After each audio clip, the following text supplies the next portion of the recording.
नमस्कार, आप देख रहे हैं खबरों का सबसे विश्वसनीय और धमाकेदार बुलेटिन न्यूज ब्लास्ट नेशनल और आपके साथ में विजेंद्र सोलंकी। अफगानिस्तान पर भारत और पाकिस्तान की अलग अलग बैठकें। भारत ने बुधवार को रूस, ईरान समेत 7 पड़ोसी देशों की बैठक ली है। दरअसल इस बैठक के अंदर भारत, रूस, Iran, Kazakhstan, Kyrgyzstan, Tajikistan, Turkmenistan के सुरक्षा सलाहकार बैठक में शामिल हुए हैं। चीन और पाकिस्तान ने बैठक का बहिष्कार किया है। बैठक में अफगानिस्तान पर 12 सूत्री दिल्ली घोषणा पत्र जारी किया गया और इसके पीछे की वजह यह कि चीन और पाकिस्तान दोनों तालिबान के साथ खड़े हुए हैं, इसलिए बैठक का बहिष्कार किया गया। गुरुवार को पाकिस्तान में अफगानिस्तान पर एक अलग बैठक है। पाकिस्तान, अमेरिका और चीन के प्रतिनिधि उस बैठक में शामिल होंगे।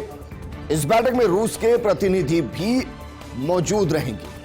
इस तरह भारत, पाकिस्तान दोनों की बैठकों में रूस शामिल रहने वाला है। कब तक $3 ट्रिलियन इकोनॉमी बनेगा उत्तर भारत या उत्तर प्रदेश? दरअसल उत्तर प्रदेश को $3 ट्रिलियन इकोनॉमी बनाने का रोडमैप तैयार किया जा रहा है। इसके लिए शुरू हुई थी सलाहकार कंपनी की नियुक्ति प्रक्रिया। 22 मार्च 2021 को आमंत्रित बोलियां तकनीकी आधार पर रद्द हुई। अब 8 महीने बाद फिर से नीलामी प्रक्रिया शुरू करेगी यूपी की सरकार। फिर से बोलियां आमंत्रित की गई है। टाइमलाइन है 2020 से 2025 तक। इतनी धीमी गति से 2025 तक रोडमैप तैयार होना भी मुश्किल नजर आ रहा है।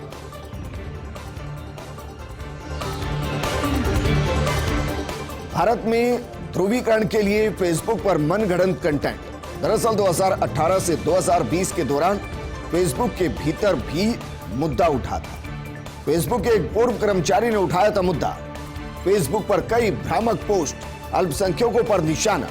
2019 के चुनाव से पहले अलर्ट, फिर भी विशेष ध्यान नहीं। 2019 से पहले इसे बड़ी समस्या नहीं मानता था फेसबुक। अगस्त 2020 में तीसरी रिपोर्ट में फेसबुक ने गलती को माना। भारतीय भाषाओं की जानकारी नहीं होने से गफलत होती है, ऐसा बयान दिया। और इस वजह से नफरत भरी पोस्ट की पहचान करना मुश्किल होता है, लेकिन अपनी गलती को फेसबुक ने मान लिया।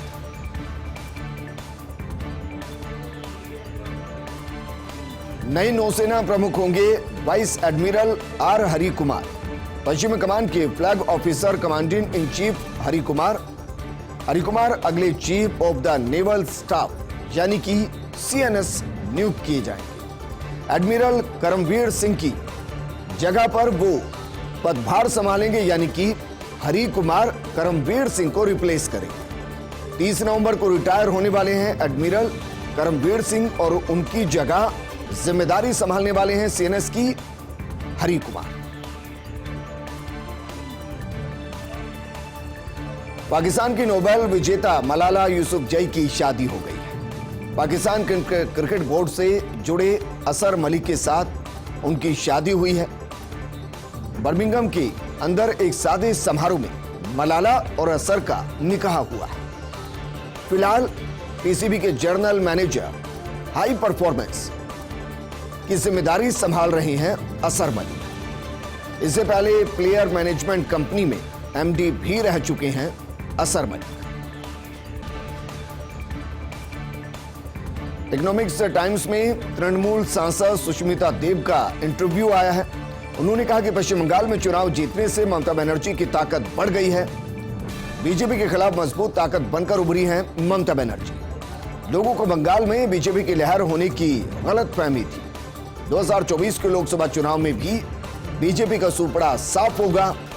अब फिर से बीजेपी को वोट नहीं देना चाहता आम मतदाता। और ये तृणमूल सांसद सुष्मिता देव का इंटरव्यू जो इकोनॉमिक्स टाइम्स में छपा है। CISF और NDRF में DG की नियुक्ति। IPS शीलवर्धन सिंह होंगे केंद्रीय औद्योगिक सुरक्षा बल के DG। 1986 बैच बिहार कैडर के IPS अफसर हैं शीलवर्धन सिंह। फिलहाल IB में विशेष निदेशक हैं शीलवर्धन सिंह। वहीं IPS Atul Karwal national disaster response force यानी कि एनडीआरएफ के नए डीजी नियुक्त किए जाएंगे। 1988 बैच गुजरात कैडर के आईपीएस हैं कारवाल और फिलहाल एसबीपी एनपीए के निदेशक की जिम्मेदारी वो संभाल रहे हैं। इंडियन एक्सप्रेस में बीजेपी नेता राम माधव का लेख छपा है। बांग्लादेश में हिंदुओं पर बढ़ती हिंसा को लेकर उनका लेख छपा है, द टास्क फोर्स बांग्लादेश। इसमें कहा गया है कि शेख हसीना के सामने एक नया चैलेंज है, सांप्रदायिक सौहार्द बनाए रखने का एक बड़ा चैलेंज है। बांग्लादेश को शेख मुजीबुर रहमान की धर्मनिरपेक्षता की विरासत को जीवित रखना चाहिए था। हालांकि खुद शेख हसीना ने 2011 में धर्मनिरपेक्षता संविधान को बहाल किया, लेकिन बांग्लादेश के मंत्री अब्दुल मोमेन ने अपने बयान से सरकार को शर्मिंदा किया है। मोमेन ने मंदिरों में किसी भी तरह के नुकसान से साफ इनकार कर दिया है, बल्कि बताया कि देश में सांप्रदायिक हिंसा को कम करने की कोशिश हुई है। बांग्लादेश के विदेश मंत्री का बयान बेहद दुर्भाग्यपूर्ण है।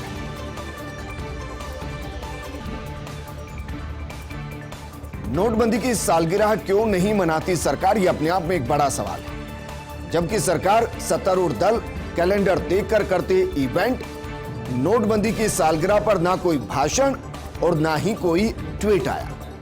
स्वच्छता अभियान हो, बेटी बचाओ बेटी पढ़ाओ अभियान हो, डिजिटल इंडिया अभियान हो, इनकी सरकार जमकर और खूब तारीफ करती है।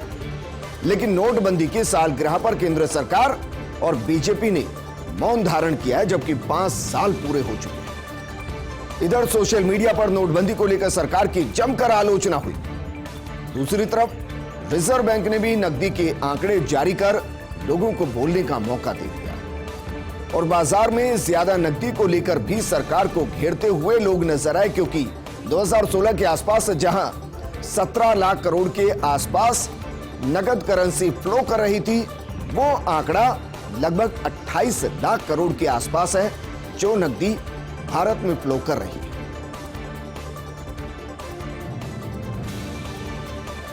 राष्ट्रीय लोकदल नेता जयंत चौधरी की प्रेशर पॉलिटिक्स यानी कि दबाव की राजनीति, जानकार सूत्रों ने संकेत दिए हैं। अखिलेश यादव और जयंत चौधरी में चल रहा शहमात का खेल। पश्चिमी उत्तर प्रदेश में 100 के करीब सीटों पर जाट वोट बैंक का असर है। जयंत चौधरी जाटों के सबसे प्रभावशाली नेता और पिता की विरासत भी साथ लेकर चल रहे हैं। किसान आंदोलन से भी जयंत चौधरी की स्थिति और भी ज्यादा जाटलैंड में मजबूत हुई। वहीं अखिलेश को लग रहा पश्चिमी उत्तर प्रदेश बीजेपी से नाराज चल रहा है।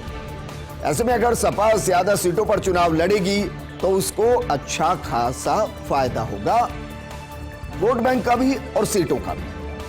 वहीं जयंत चौधरी 40 सीटों को लेकर अखिलेश पर दबाव बना रहे हैं और चुनाव से पहले दोनों ही नेता अति आत्मविश्वास दिखा रहे हैं। चुनाव में होता है इस तरीके का आत्मविश्वास बेहद घातक।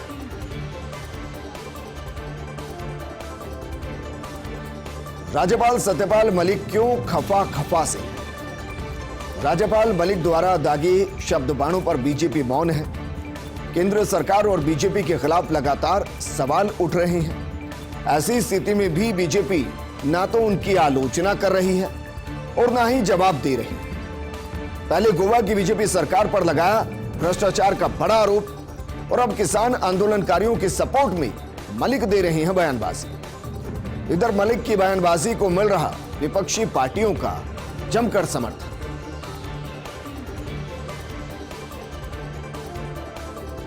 और अब बात करते हैं संजय निषाद की, जिनके बयान से बवाल उठता हुआ नजर आया। भगवान राम पर निषाद पार्टी अध्यक्ष ने दिया विवादित बयान और कहा कि भगवान राम हैं दशरथ के तथाकथित पुत्र। संजय निषाद के विवादित बयान से गुस्साए संतों ने बीजेपी से निषाद पार्टी से संबंध खत्म करने को कहा। विपक्षी नेताओं ने भी बीजेपी पर जमकर तंज कसा। एआईएम के चीफ असदुद्दीन ओवैसी ने भी संघ से स्पष्टीकरण देने को कहा है। बीजेपी ने 2022 चुनाव के लिए निषाद पार्टी से गठबंधन किया, लेकिन यह बयान निषाद पार्टी के साथ बीजेपी के लिए भी परेशानी का सबब बनने वाला है।